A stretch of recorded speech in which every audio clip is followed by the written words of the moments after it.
Bohemian Rhapsody, the movie, not the song, is now 5 years old this month. Came out in 2018, directed by Bryan Singer, starring Rami Malek, Gwilym Lee, Lucy Boynton, Tom Hollander, amongst other people, and it's the biopic about the famous singer of Queen, Freddie Mercury. It chronicles about 15 years from 1970 to 1985 with their performance at the famous Live Aid concert. I've been wanting to talk about this movie in more depth than I did 5 years ago. You can check out my review, it's somewhere on there. It was a long time ago that I talked about it. I'll admit, I was a little bit wrapped up in the hype after seeing it, but watching it again last night, I haven't watched it in a couple of years. I still think that this movie's really good. Now, before anyone would possibly start to type in the comment section and tell me how much it doesn't do this or that enough, or that it should have been this way or that way, I totally understand where that comes from. If you're a diehard Queen fan, this may or may not upset some of you. Or if you're someone who's really all about movies being historically accurate as possible, this is not really gonna do you any favors. Rewatching it last night, I noticed a lot of the conventional tropes that it does cover. It's very typical of what we see in biopics like this. There's some type of struggle that a famous person or somebody of some kind of notoriety has to overcome. I've seen a fair share of biopics. The best ones I would say are Walk the Line and Oppenheimer. If I had to rank this anywhere in that spectrum, I might actually go as far as to say it's an honorable mention.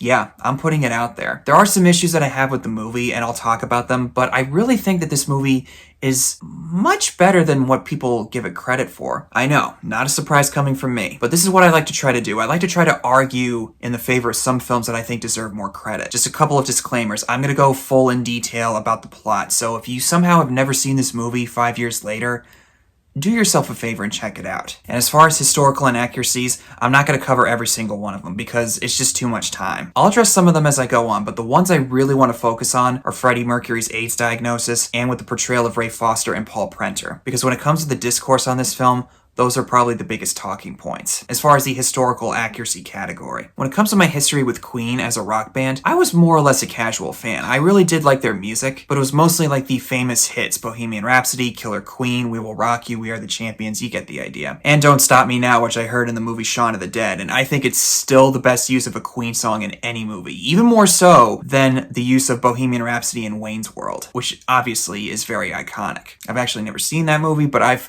watched that clip on YouTube 100 times over. And then when the trailers came out, immediately I was hooked. I even got to see this in IMAX on opening weekend. In a lot of ways, it was a very entrancing experience. And in the last 5 years, it made me want to delve deeper into the history of Queen. I listened to their music almost religiously every day for at least a year or so after that. And I will not hesitate to say that they are easily in my top 4 favorite rock bands of all time, next to Bon Jovi, Pearl Jam, and Greta Van Fleet. But at the time when this movie came out, obviously a lot of people were excited about it, especially Queen fans.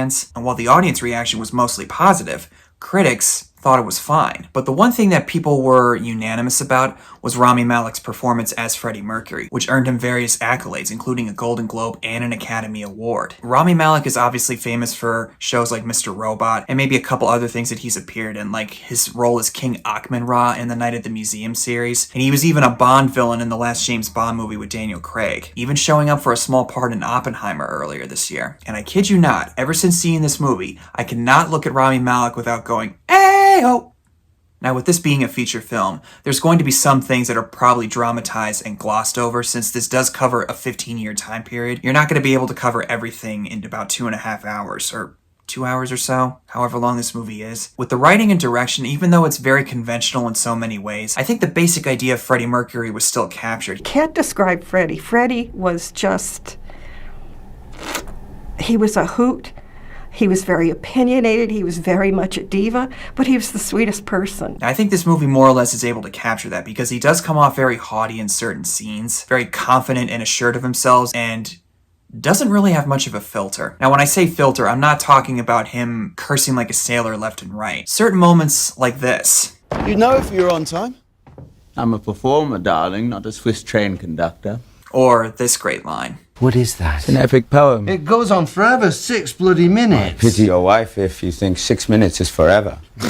There's a couple more moments like that throughout this movie, but for time purposes, I'm just going to keep it to that. But one thing that this movie does, I think, very wisely, is that it doesn't hesitate to show the softer, sensitive side of Freddie Mercury. Certain moments where he's by himself with his wife, Mary Austin, played wonderfully by Lucy Boynton, who actually, believe it or not, dated Rami Malek for a few years after this. Or maybe a couple other moments where he's talking with the band about how he's feeling that he needs to go solo in order to really find himself, or even when he tells the band about his AIDS diagnosis, or when he eventually meets Jim Hutton. It's one of those things where most of the time he doesn't feel comfortable showing that side of himself to other people, unless it's someone that he can trust. And when it comes to his personal life, a lot of people wanted more of a deeper look into that, because throughout the movie, when they go on tour, he obviously starts to question his sexuality. And when he takes a look at this one truck driver when he's out on the road, who, believe it or not, is actually played by Adam Lambert, who's the lead singer of Queen now. But all we really get is a couple of glimpses of him walking off with a couple of guys. Maybe in like a streaming series somewhere down the line, we might be able to get something like that. But from this movie, you're not going to get it. Personally,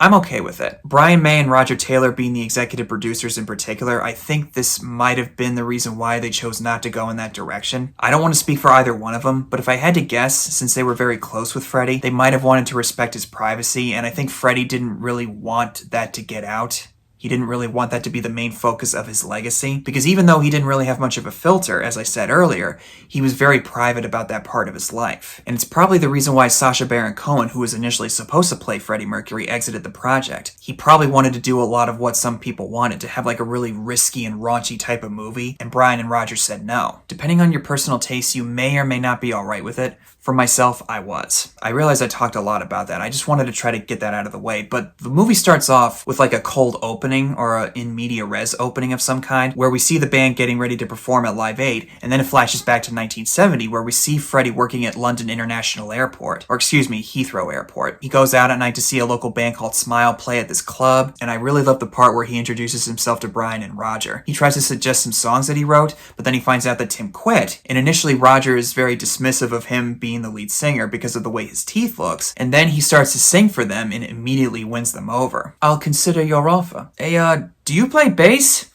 Nope. And one of the best scenes in the movie is when they first perform together at the club. Everybody's initially dismissive of Freddie, but within about a minute, they're wowed by his energy. From singing one of the lyrics incorrectly, Brian, being an amateur, tries to correct him, but Freddie keeps going anyway. And there's a certain type of tension that's luring over them, knowing that the band could fall apart at any given moment. But yet somehow it all manages to be in sync with each other. No, wrong lyric! Wrong lyric!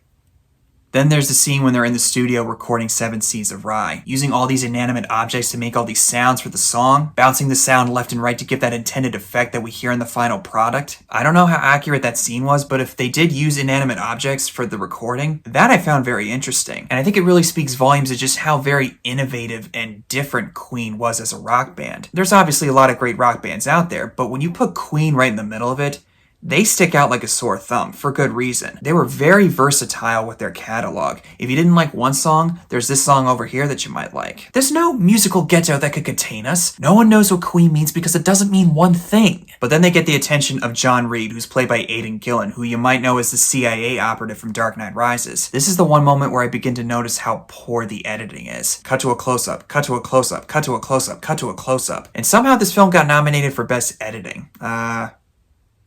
I don't know about that. I think it's fine in that category the rest of the way, but this moment, no. Not really. Reed is able to get Queen on the Tops of Pops TV show, where they have to lip sync to a playback track of Killer Queen. And I love that Freddie looks like he's ready to rip this guy's larynx out. The way he just gets so up close to him like that, and the look he's giving him. Oh my god. I'm relieved. You would be. Hey, perfect performance. But because of their performance of Killer Queen, they managed to get some popularity, even getting a tour of America, where they play Fat Bottom Girls, which that's one of the first big inaccuracies, because Fat Bottom Girls came out in the late 70s. This sequence takes place in the early 1970s, or mid-70s, somewhere around there. I don't really see it as a big deal, because I think it fits the tone that they're going for in that sequence, but if you're a stickler for accuracy, that's more than likely not going to sit well with you. But eventually they have their meeting with Ray Foster, played by Mike Myers. This character is loosely based on a man named Roy Featherstone, who was also an EMI executive, as opposed to real life where Roy Featherstone was a fan of the band, and Queen managed to stay with them for the remainder of their career. Ray Foster is very skeptical of Queen, and because of his refusal to use Bohemian Rhapsody as a single release, they decide to leave him. But Featherstone actually was opposed to using Bohemian Rhapsody because of its length, which today, even though the format is 3 to 4 4 minutes long on the radio, Bohemian Rhapsody is still played in its full 6-minute form, and I think for good reason. It would be really stupid of them to cut it down. He decides to take a risk after some persistence from the band and Jim Beach, who would later become their manager, played by Tom Hollander, who you might recognize from the Pirates of the Caribbean films, who actually has the best line in the whole movie. I dub thee Miami Beach. Sun always sets behind you, doesn't it? On Miami Beach. Right. Now that everybody's got an acceptable... Wow. So inevitably, they go off to record their album A Night at the Opera, including some scenes that I absolutely adore, for various reasons. Like the scene where they bicker over whether or not Roger's song I'm in Love with My Car should be included on the album, or when Freddie gets certain lyrics out for the song on the piano. The argument scene, I can actually quote almost verbatim. I'm not going to do it here because it'd be a waste of time, but believe me, I can do it. And he got some of the most quotable lines in here too. You call me sweet like I'm some kind of cheese. It's good. Wow. It's a metaphor, Brian. Roger, there's only room in this band for one hysterical queen. In fact, I actually got to hear that song live at the Queen concert I was at last month in Philly. Roger played that song on stage, and I actually found myself quoting some of those lines from that scene. Obviously, that might have been for the movie's sake. I'm just saying the movie added to it for me. But then there's the scene where Freddie gets the lyrics out while he's playing the piano. Now, this is obviously not Rami Malek singing, although I think he was singing in this scene and they overdubbed him with Freddie's voice, along with another guy named Mark Martel who sounds very similar to Freddie Mercury, and they melded those three together. But the part of the scene that always gets me is this. I sometimes wish I'd never been born at all.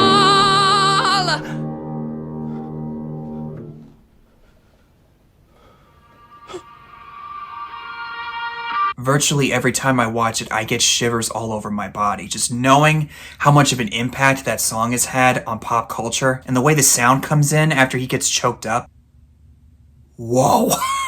Everything from Brian trying to get the guitar solo right, to Roger recording Galileo so many times until he finally says, My nuts feel like they're in my chest right now. Are we done? Yes, it is very conventional on how it glosses over certain things, but I think it also is one of the film's strengths. It manages to keep the audience's attention and doesn't let any dull moments settle in. And by the way, when Freddie says, oh, and then there's the operatic section. I kid you not, ever since this movie, whenever I listen to that song, right when it gets to the da, I always say that. I will never, ever be able to not say that. Can you go a bit higher? If I go any higher, only dogs will hear me. So eventually they're able to get that record out to the public and they become even more popular, and Freddie starts to notice that his sexuality is becoming more apparent by the day. When he eventually reveals this information to Mary, it's a very heartbreaking moment. The song that's being played, Love of My Life, he wrote that specifically for Mary Austin. Correct me if I'm wrong, but I think that's who he wrote it for. And I like how this movie doesn't portray Mary as an idiot. She knows that something's not right with him. And we don't really get a whole lot of time with Mary in this movie. I think Lucy Boynton's able to carry it very beautifully here. How she's been waiting for Freddie to say whatever he wants to say to her, but knowing of his sexuality, it's still hard for her to walk away because, as she says, it's not even your fault. And the fact that this live recording of Love of My Life is playing in the background, I've never been able to listen to that song the same way again. But when I saw Queen last month in Philly, they actually played this song. Well, Brian did. And then this happened right at the end of it.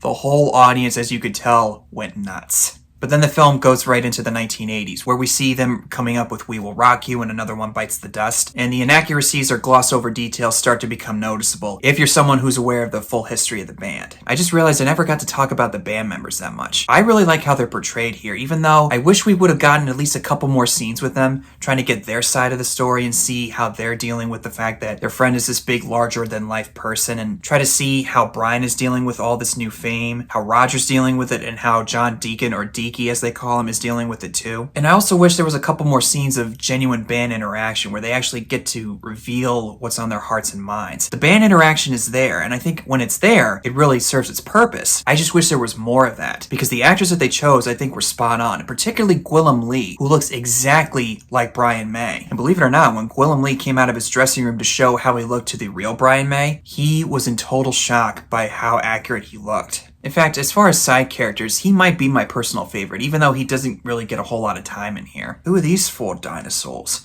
Where's Madonna? I'm in love with my car.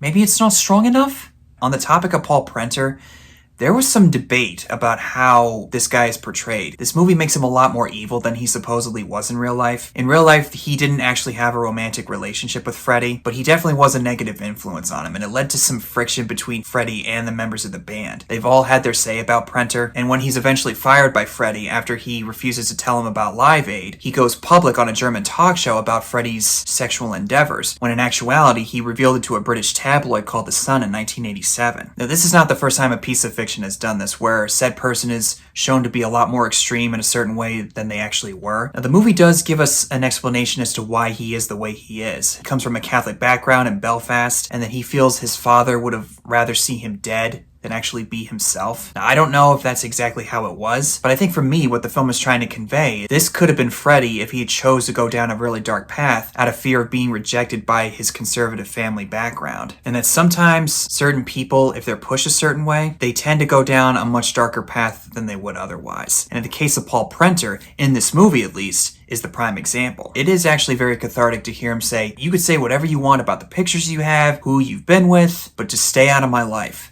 Don't ever let me see your face again. And when it comes to the scene involving the recording of Another One Bites the Dust, I think this is where Joe Mazzello really shines as John Deacon, because he's just quietly hanging around in the background, just casually handing the pieces of paper to each band member. But it's also this moment where he's just playing the riff as everybody's arguing, and they're all impressed by it. That's really good.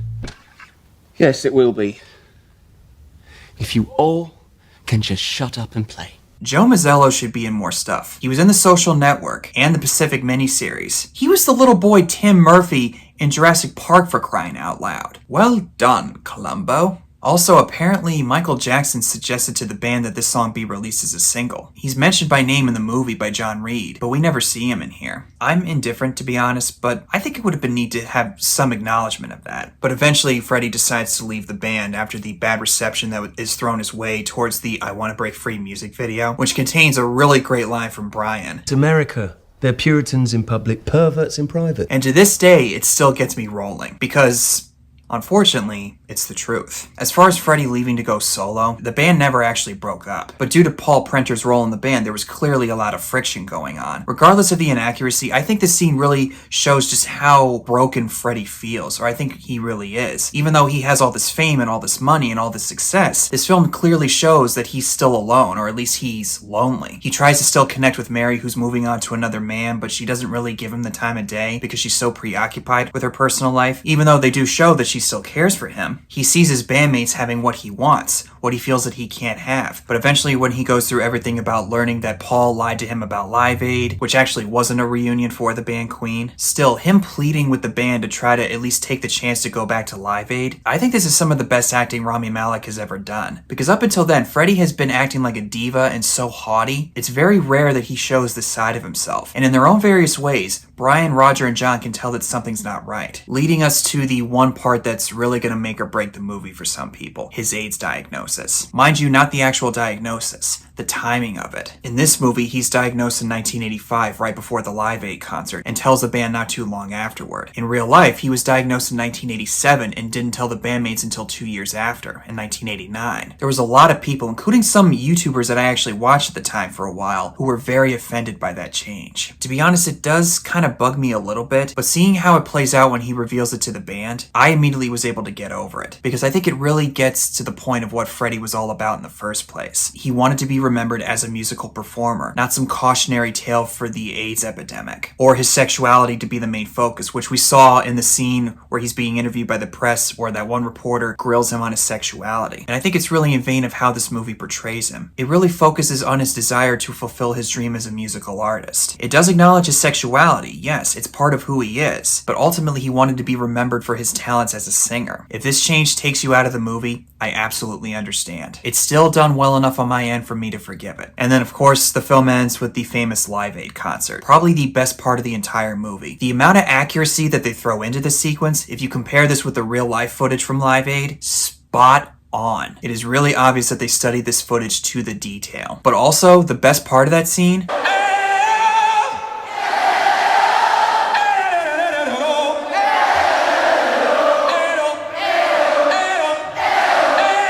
Once again, I kid you not, shivers all over my body.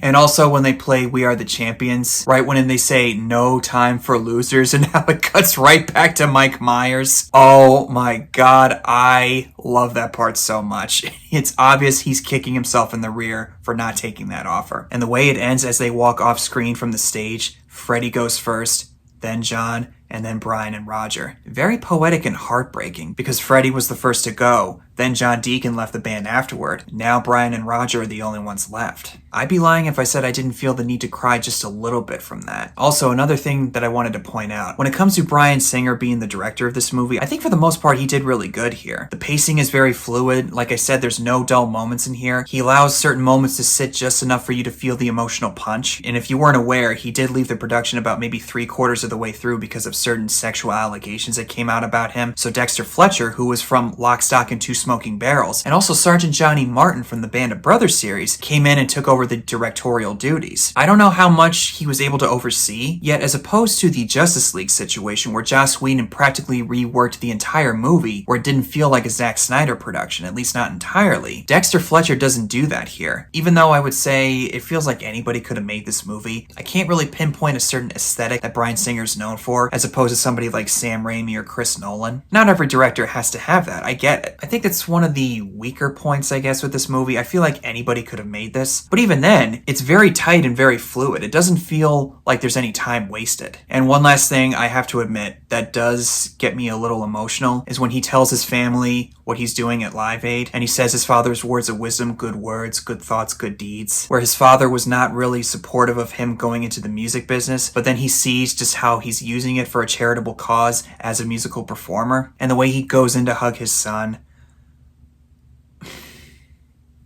I'm gonna get emotional right now talking about it. So all in all, at the end of the day, I really like Bohemian Rhapsody. They could have delved a little bit deeper in certain areas, particularly with the band interaction, and you could argue whether or not they could have gone a little bit deeper into Freddie's personal life. Even with all the historical inaccuracies and glossed over details, I still find this to be a very, very faithful adaptation of Freddie Mercury's legacy. You can criticize certain things, you can talk about how they should have done this or that, but as far as I'm concerned, you cannot argue with me about Rami Malek's performance and the Live Aid sequence. If anything, just watch the movie for those two reasons alone. As far as I'm concerned, I don't know how a lot of people feel about it now. I see this film in a way is kind of underrated, because I don't really hear a lot of people talk about it. If this video somehow makes you want to watch it again, hey, give it a try. You might actually be surprised. So those are my thoughts on Bohemian Rhapsody 5 years later. I had a lot of fun talking about this. Thank you guys so much for watching. Comment below and tell me what your thoughts are on this movie. If you've seen it, what's your favorite scene? What's your favorite Queen song? I know what my 3 favorites are. Obviously the signature song, Don't Stop Me Now, and Killer Queen. Yeah, definitely those 3. Thanks again guys. Stay tuned for more videos coming up very soon. And as always, see you in the next one.